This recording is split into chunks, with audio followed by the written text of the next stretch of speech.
Hello, welcome to Model Kit Stuff, first impressions day, and we're looking at this, the IBG Models Scammell Pioneer R100 artillery tractor in 1:35 scale.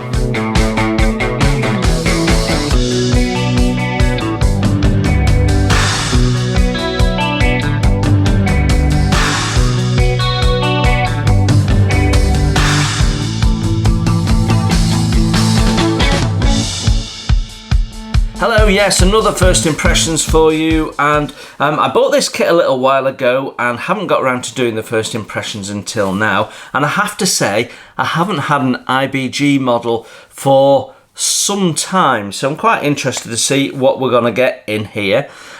So this is kit number 35030.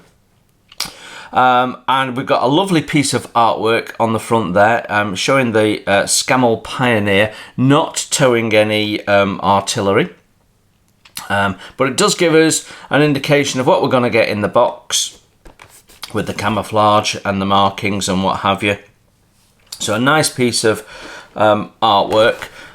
Then as we look at the box, the two sides pretty much emulate what you can see on the top. On this side here, we've got the contact details in Poland. We've got the warnings, it's not suitable for under 14s, which means hopefully we've got some photo etch in there. Then there's three other vehicles being shown off. And if we go to this side, we get a view of what it could look like when you finish painting it. And the box itself is has a fairly flimsy stapled lid, and then a corrugated lower, again fairly thin corrugation, so you're really relying on the quality of the shipper to keep your model safe. And then inside we've got a number of sprues, fairly loose I have to say. They could certainly have got that in a much smaller box, so hopefully everything's okay with all that moving around. Right at the bottom of the box there is actually a piece of the box artwork that you can have and frame it or do whatever you're going to do with it. It's a digital piece of artwork, but it's very nice nonetheless. And also our instructions, so let's just have a look at those. So our instructions are colour, they're A4 and stapled. On the top there we've got some information about the design of the kit, and read the instructions clearly. Then we've got a key, and then we've got the key's a bit unusual, it's sort of a very pale grey, so it's to do with step sequence in that, so whether we get another key for, I don't know. Anyway, then we've got our paint callouts. So we've got Vallejo Model Air, Hataka, Mr. Hobby, Mr. Hobby H and Mr. Hobby C, Life Colour and AK Interactive. Then we've got an image of the fret of photo etch parts and an image of our decal sheet. The decal's a Tech Mod, which is a brand quite commonly used by at least some Eastern European manufacturers. And then as we turn over, we've got our sprue map. I think I've turned over 2 pages there. Yep, there we go. The pages are actually really thin. So what have we got? 1, 2, 3, 4, 5, 6, 7, 8, 9, 10, 11, 12, 13, 14, 15 sprues and tyres. And as I look at this, The printing is not very good, I've got to say, but there is no visible numbers on the sprue map, so it's of no use for cross-reference at all. Right, then we've got pretty poorly printed, very faint grey imagery, which is CAD imagery for the instructions. I mean, it's readable, but it's actually quite hard to read. I'm really having to focus on it because it's not very sharp. Anyway, it almost looks like photocopies. I mean, I'll show you. I just spotted it as I was flicking through. Here it's really grainy, and you know, it looks like it's been photocopied and then printed. Anyway, so step one is building up the wheels and tyres, which is not where I would have expected we'd start. So they're clearly going with sub-assemblies. And it looks like we've got two-part wheel hubs, which then sit inside the tyre. So you've got a tyre rim, and then the wheel hub has got some tyre on as well. So there's no advantage to you in terms of painting. It's just the way they've manufactured it. So hopefully they're nice and sharp. Looks like we've got sidewall writing, so that'll be nice.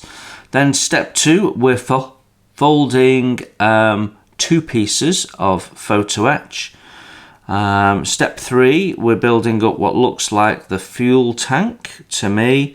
And then step four, a storage box. Step five is engine assembly. So that's multiple parts, at least one piece of photo etch in there. Then we carry on with building up the engine. So it's nice that we've got a detailed engine with some photo etch again for things like the fan. Very nice. Building up the radiator. Quite a complex build up, which means it'll be nice and detailed. Step 8, we start building up the suspension suspension for, I'm guessing it's for the back, because that looks like twin hubs, that, doesn't it? Then we're building up the front suspension. Again, multiple parts, so should be nicely detailed. Then we're at where I think I probably will start at step 10 with the construction of the chassis. I don't tend to like to build sub-assemblies till I need them, or unless I feel like I'm going to be painting lots of things in the same colour. So for me, I'm probably starting on the chassis. Then it's radiator assembly, pop the radiator on, more bits on the chassis, lots of detail going into the chassis. When you consider we won't be seeing much of this, lots and lots of detail in there. Some more photo etch to be bent. Looks like they've designed it in a way that you can form the part easily though. And then some more photo etch. Just making sure we've turned the pages. There's no page numbers on here, so I can't double check, but I think we're okay. So again, lots more sub-assemblies. This time the winch mechanism, by the looks of it. Quite a complex little build-up. And then we're dropping in the engine, transmission and winch. Then more detail going on the front of the chassis assembly with mounting the front axle, what looks like the exhaust, steering coupling. Then the rear axle assembly that we built up earlier is going on. So I would resequence this to suit your building style personally. Then we're building up a floor pan, not clear whether that's internal or not. I think that might be the rear part. It's got a little step up though, and what have you, so yeah, interesting. Oh, okay, so that looks like the front cab seats then, maybe. and then you've got a step down into the back area. Okay. So building up that section, lots of individual flat parts, which means we should have no issues with moulding that's not nice and crisp. So I'm looking forward to seeing the parts. I think these are going to be really nice. More photo etch parts, adding some details. Again, we're doing a lot upside down, so stuff that's not going to get seen or difficult to see. But it does give us nice, accurate shapes, like this bit here, where we've got all this photo etch being built up. It is going to give us the correct shapes, and that may well be visible, so I quite like that. Then we're building up the roof. We've got a roller here, so it must have been a sliding door or something on it. Yeah, quite a complex little build up there. So we've got some photo etch parts and some plastic parts building up this little roller. It says do not glue, just slide. Okay, so it slides into these two little clips here, and then the clips get glued onto the inside of the roof. Okay, interesting. Then we're building up what looks like the back wall, and we've got photo etch boxes on there. It's really quite detailed, this. Then we're building up the cabin floor pan. We've got pedals going in and various control levers and what looks like a fuse box possibly. Okay, again, really interesting. Then we've got the front windscreen built into the firewall there. We're adding fire extinguishers, another pedal, bits and pieces into the windows for opening windows. No instruction on glazing as yet, so we will see. Then we build the cabin up. It's quite detailed, this. Seat cushions are separate, seat frames are separate. We've got a little photo etch panel going in. I mean, this is going to look very much to scale. I really like this. Then we're mounting it along with the steering wheel and its column. Some nice little instructions being followed through about build sequence. One thing that's not clear is paint instructions for any of this on the interior. I haven't seen any paint called out at all. If we go back to here, oh yeah, I beg your pardon, the little triangles. Yeah, so there is paint instructions as we go, but there's nothing on the seats there, for example. It's telling us the floor is 29, the inside wall is 30, so right, so that's not actually instructions. Right, so a grey triangle with a letter in is the paint instructions. They've got numbers in. Okay, the key could be a lot better. So there isn't paint instructions. Right, okay. Step 33 now, and we're starting to build up the truck. We've got the cabin being built up with its back wall. We're putting the bonnet cover on. Then we are adding tools, air filter. The basket that we built up right at the start is now going on. Yeah, okay. And then we're putting on this assembly we made at the back with some steps at the back going in. Right, okay. Oh, okay, interesting. I hadn't realised this, but when you look at the internal configuration, you've got little side doors there going in, so you don't get into the cab, you get in the side. There's like a little corridor, and then you turn off into the cab, or you carry on and then step down into the back. That's interesting. 3 little rifles going into the rifle rack. Now we've got what I'm gonna guess is acetate going into the windows. I think that would be a difficult time to do it, but you could paint all of this at step 31, then put the acetate in, and then build up the final parts. I think that might be the way I go. I think a lot of thought about the assembly process for this and the paint process with it. Right, step 37, we're adding 1 wheel in its hub, 1 mudguard, and the 2 roofs. Then we're flipping it upside down, adding the back wheels on that side, and there's a little photo etch part going on, some support brackets for the boxes underneath.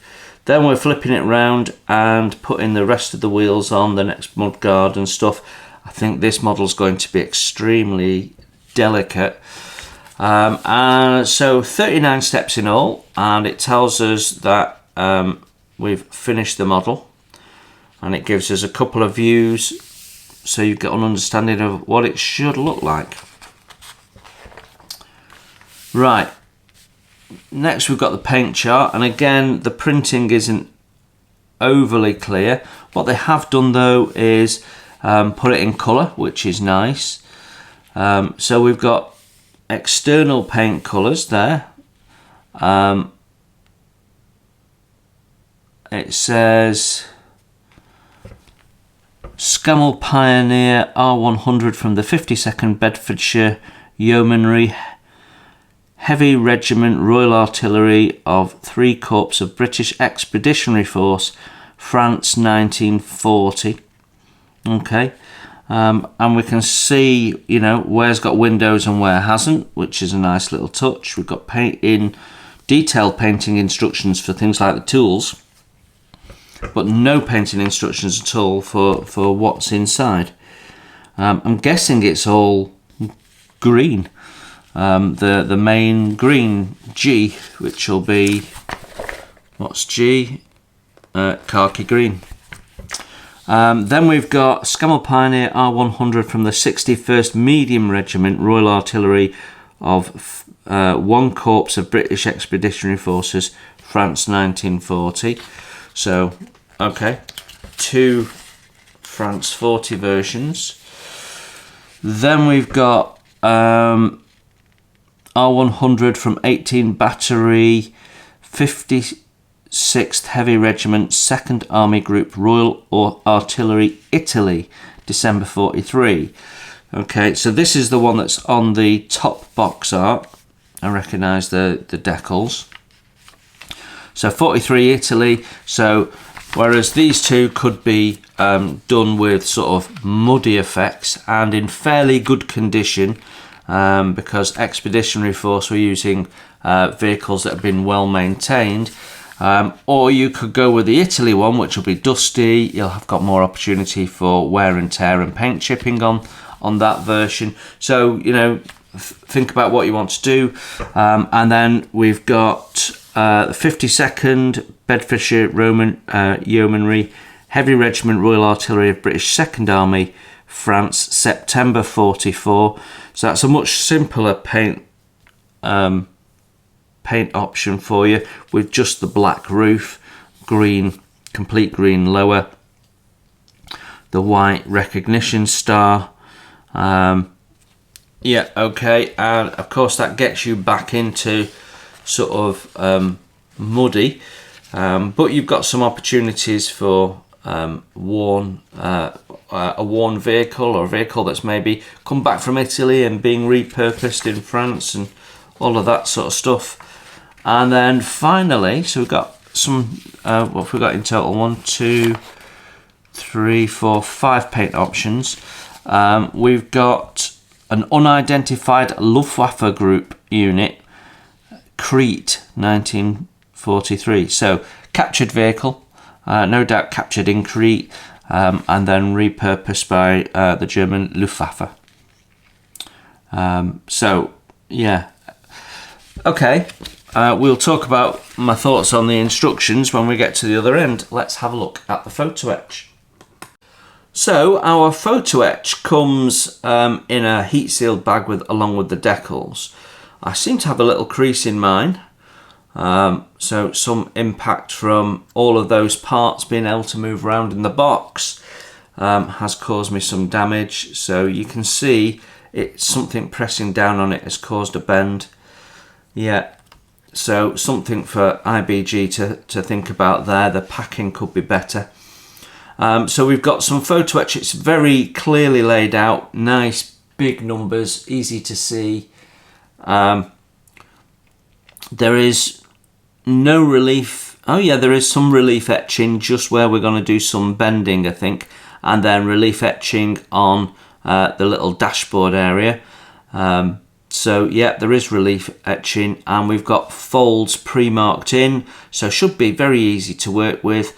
The most delicate parts being the mechanism for the hinged windscreen windows, and we've got some thin parts, but actually most of this is fairly chunky, should be easy to fold and easy to work with. So yeah, no issues with the photo etch.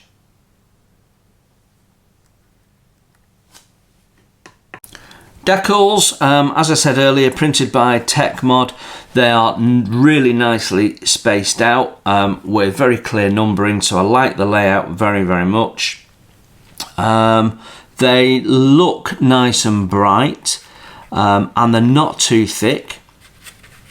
No, in fact, they're quite thin. They're quite nice. There is some decal margin, but I've definitely seen a lot worse, so they're not bad at all. So there shouldn't be any issues. They are slightly glossy, so you'll definitely have to matte them down. And I'm a bit concerned that the whites might be a little bit translucent. I just get that feeling.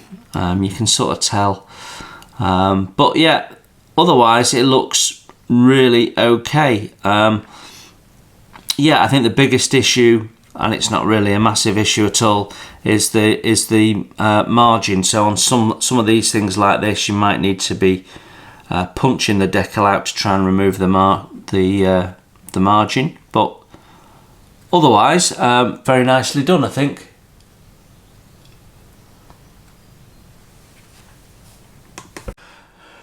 Right, sprue G. We've got mainly engine parts on here, and then we've got front bumper and all sorts of little bits that ultimately end up on the engine. Moulding is really crisp, and I'm actually quite impressed.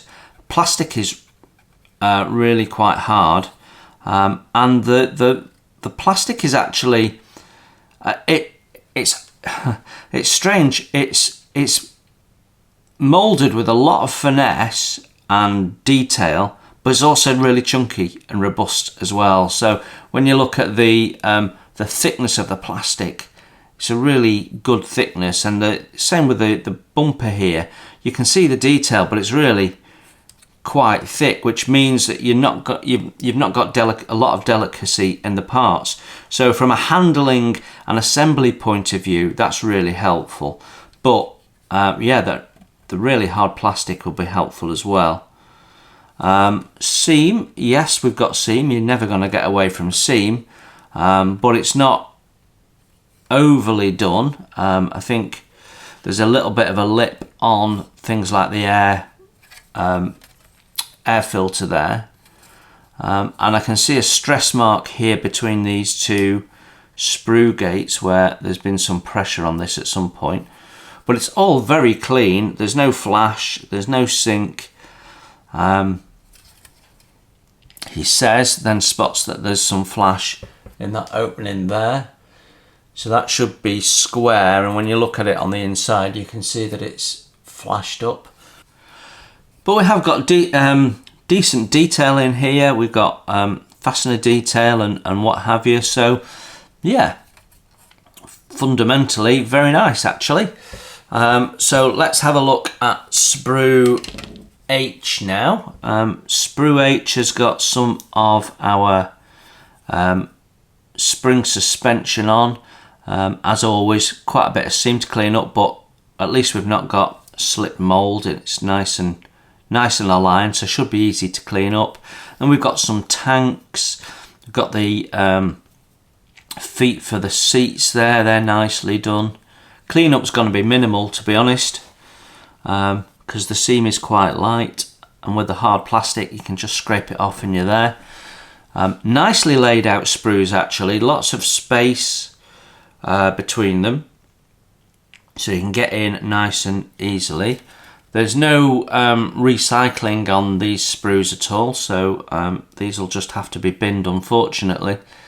But yeah, we got nice set of parts there. I think we might have a bit of sink in there, but it might not matter. It looks like it's an area that gets covered. I might be wrong, but yeah. So lots of detailed parts, but they all look nice and easy to work with. Yeah, okay, happy with those. Sprue D, and we've got some slide moulding going on here. So again, all of these parts appear to be fairly random, so they're not grouped together. So we've got a shovel there, we've got the steering column there, we've got axle there. Look how big that is, whopping. Yeah, a lot of parts I think for the chassis, but we do have like some of the control levers for inside the cab, pedals. No texturing on the pedals. So yeah, all sorts of bits and pieces. Then we've got, looks like coiled cable. I don't remember seeing that in the instructions. So yeah, why they've slide molded that, I'm not sure. And we've got a little coupling point there that's been slide molded there, and then a depression in that one. So yeah, again, all very crisply molded. Lots of nice detail. A little bit of sitting clean up, but other than that, all very good. Yeah, very nice actually. Sprue E, and all these sprues are roughly the same size so far, this sort of square sprue. And you can see that we've mainly got cabin, the large cabin parts for this, and it gives you an impression of the size. I mean, the Scammell was a big vehicle.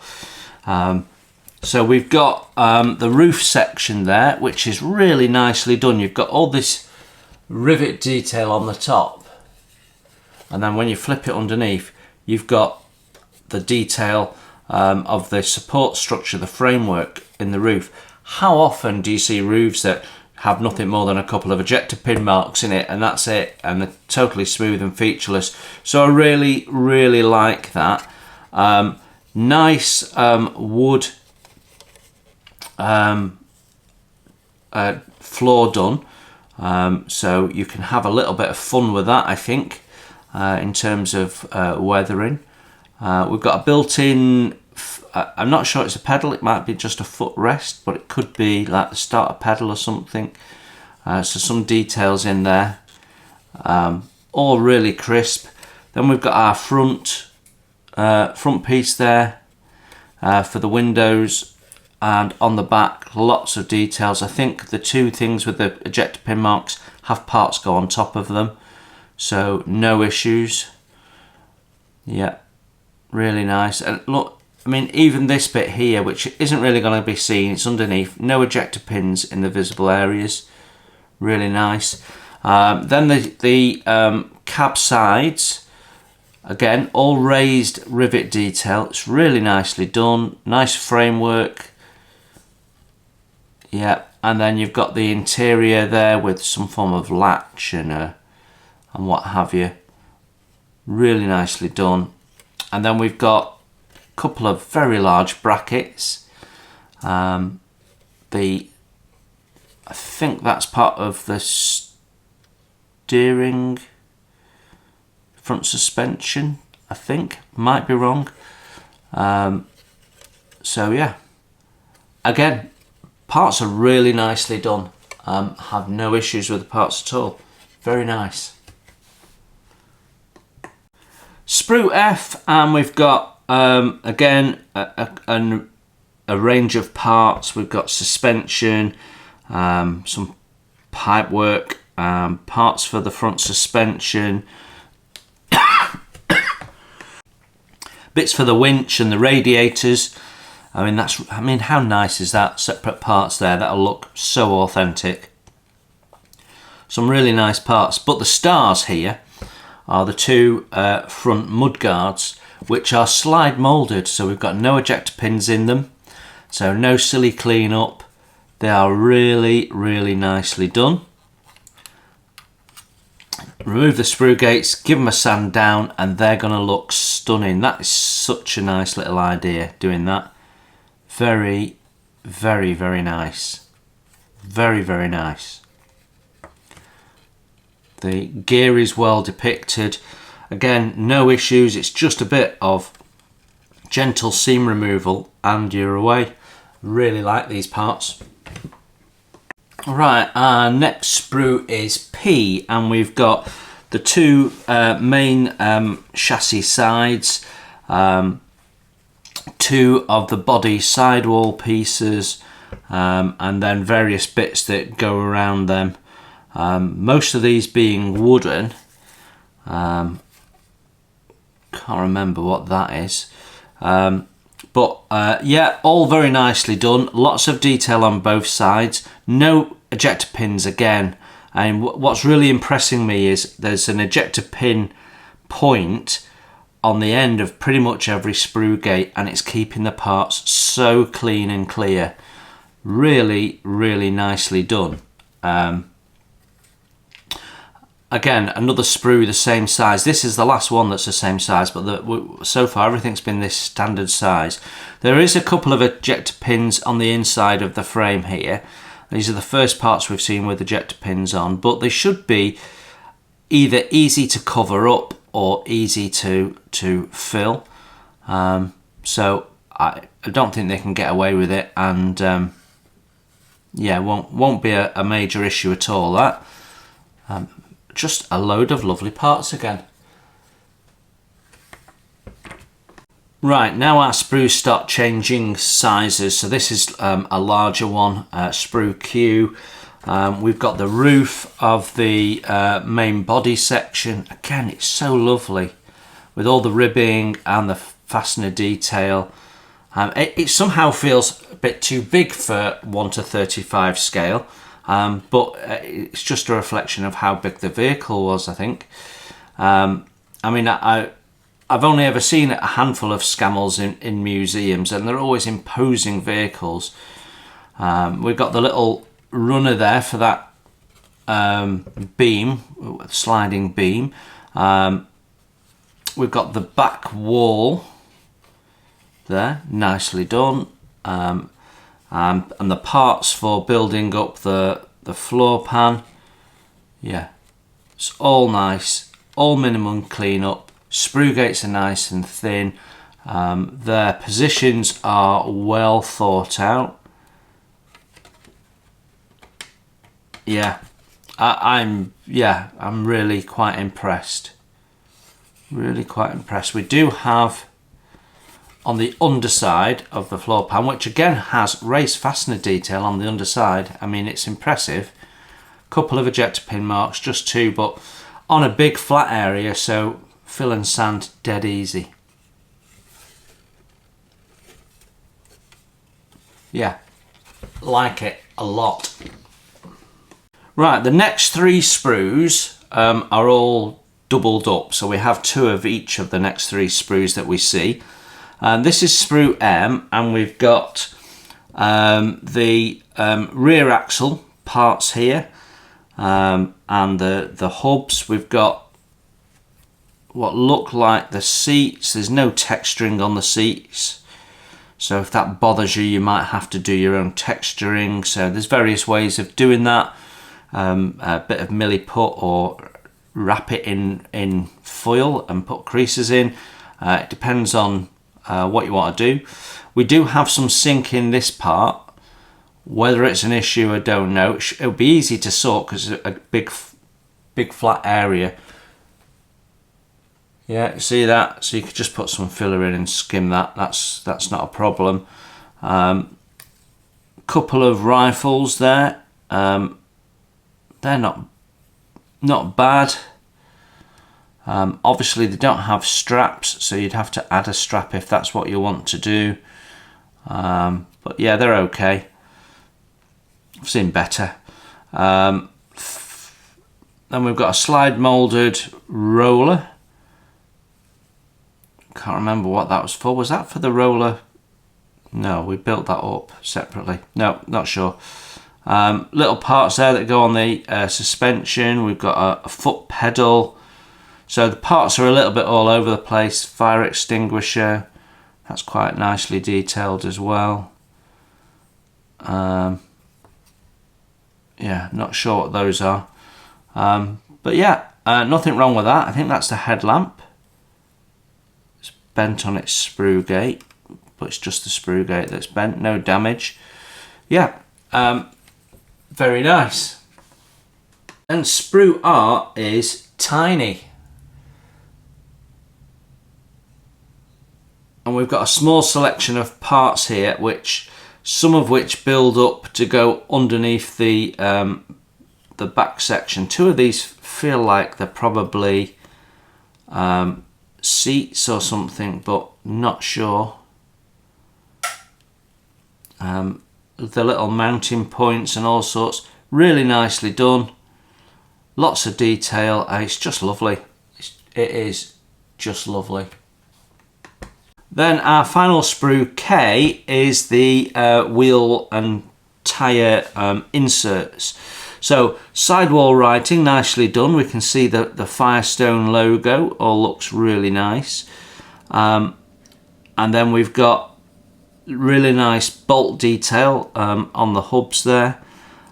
So assuming that the fit is nice and tight, should look really nice when you insert them into those tyres. So let's have a look at the tyres. So the tyres come in a little Ziploc bag. So we've got 6 of them. There doesn't appear to be a spare wheel carried by the Scammell, which seems very odd to me, but there's certainly not one included. So yeah, and the tread is very, very nicely done. Now, looking at these, I think this is multiple slide moulding. There is a little seam, I don't know whether it's going to pick up, can you just see it there? Going across there, and as you roll the tyre round, you get another one there. And then another one there, and you've got 2 little seams here and here, which suggests to me multi-directional slide moulding. So these would have been really expensive to make in comparison to the other parts, but the result is your tread looks absolutely phenomenal. So you do need to go over it with a sanding sponge and just well, it won't do you any harm to rough up the tread anyway, but just get rid of those little seams. Yeah, that is lovely. So if those tyre hubs squeeze into that nice and tightly, then that'll be a thing of beauty, I think. Really nice. And what they've done is they've naturally stopped it where there is a rim on the tyre. So nice thought process. Yeah, I think they would have absolutely, definitely been multi-directionally slide moulded. And you don't see that very often in kits. I know Ryefield models do it a little bit on things like couplers, but yeah, very, very nice. Final parts now are our clear parts, and I thought these might be acetate from the instructions, but they're not. They are clear plastic parts that are stepped so that they will fit in. So as a result, they're oversized in terms of thickness. The headlamps are okay. There's zinc in them, which is giving you the impression of a lamp bulb or something. So probably okay when you've painted the back of the lens and what have you. I've definitely seen better clear parts. You can see, there you go, catching the light, you can see unevenness in them, but when they're on and you've got something behind them, that sort of disappears. So they will look okay, but they're not, you know, they're not like Airfix quality. I do have a little bit of spidering in this one here. I don't remember if we used that one or not. That might be for a different version. But yeah, they should be okay. Or of course, you could use them as templates to cut some acetate yourself and try putting acetate in the windows. Might be something to play with. But yeah, other than a bit of quite a bit of distortion in them, they're nice and clear. So yeah, okay.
So there you have it, the Scammell Pioneer R100 artillery tractor in 1:35 scale from IBG Models in Poland. What is my first impression of that then? Well, I'm a bit disappointed that I didn't review this earlier, because it's a lovely kit. Let's just run through it. Packaging is okay, fairly standard. I'd like to see a little bit more robustness in the packaging. It's not just about shipping the model and making sure the model is well protected whilst it's waiting to go to its first owner. It's about the fact that a lot of kits get stored in personal stashes, and so you need them to be robust enough to have other kits stacked on top of them. And I think, you know, you can already see this is starting to bend here, because the box is just too thin, and it's worth paying a little bit more to have a sturdier box. So packaging, okay, everything was sort of heat sealed within the box. Couple of zip bags for the clear parts and those tires. Otherwise, you've got bags with either 1, 2, or sometimes 3 sprue in a bag. There was no damage. There was only one part that I had a pressure point on, and the actual damage wasn't on the plastic parts, it was on the photo etch. So in terms of packaging, generally okay, other than the sliding around a lot in the box. The box is a fair bit bigger than is needed, so clearly the box size is about trying to give you something imposing, but you're not going to be disappointed when you see that you've got what looks like less parts, because actually you've got quite a high part count here of very detailed parts. So yeah, packaging okay, but not amazing.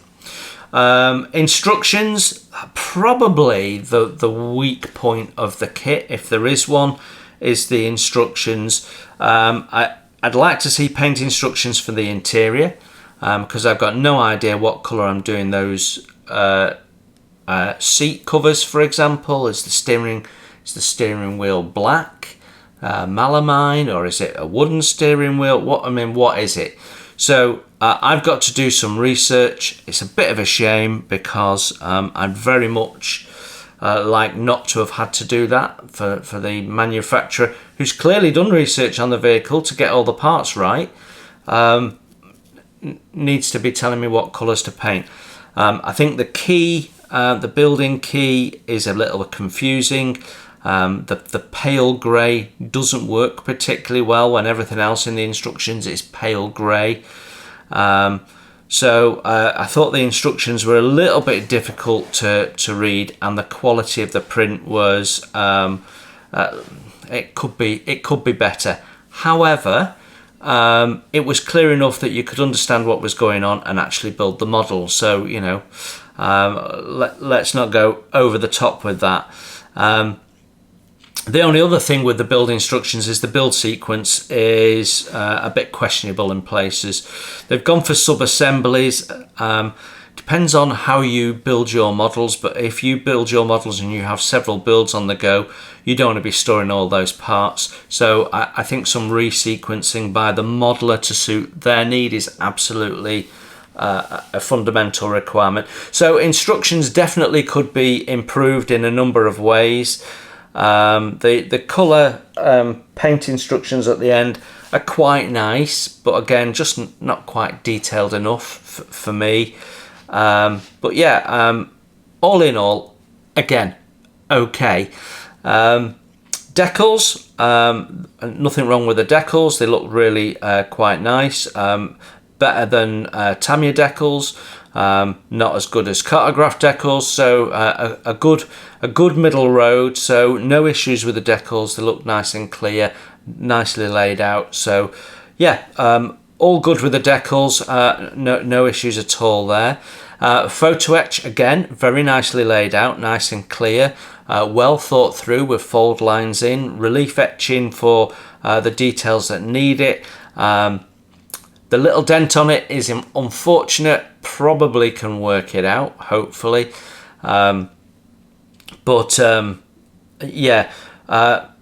Putting them in a clear bag and then having them floating around the box with all those parts that can float around is what's causing you the problems.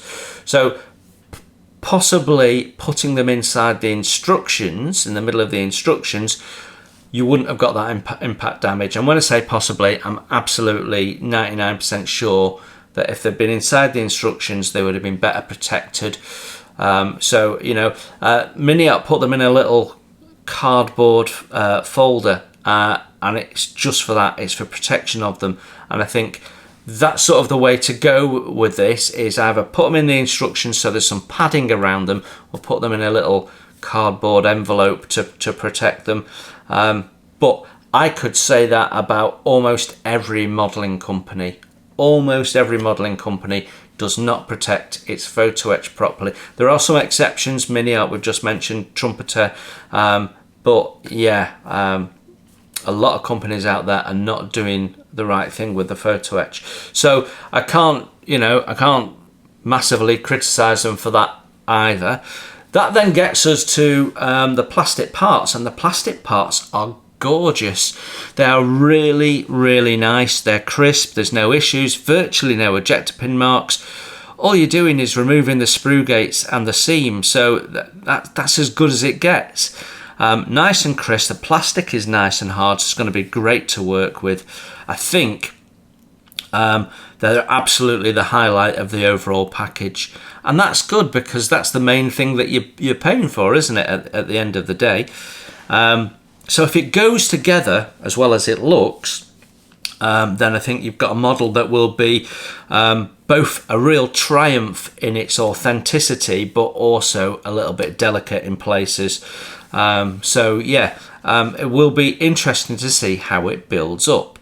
The weakness in the plastic parts is the clear parts. They could definitely be better, and whereas these side windows we might get away with using them, I think on here we might use the plastic parts as templates for acetate, which will give us a better scale effect, and we'll get rid of the issues of the distortion, and because the parts are relatively that is thick.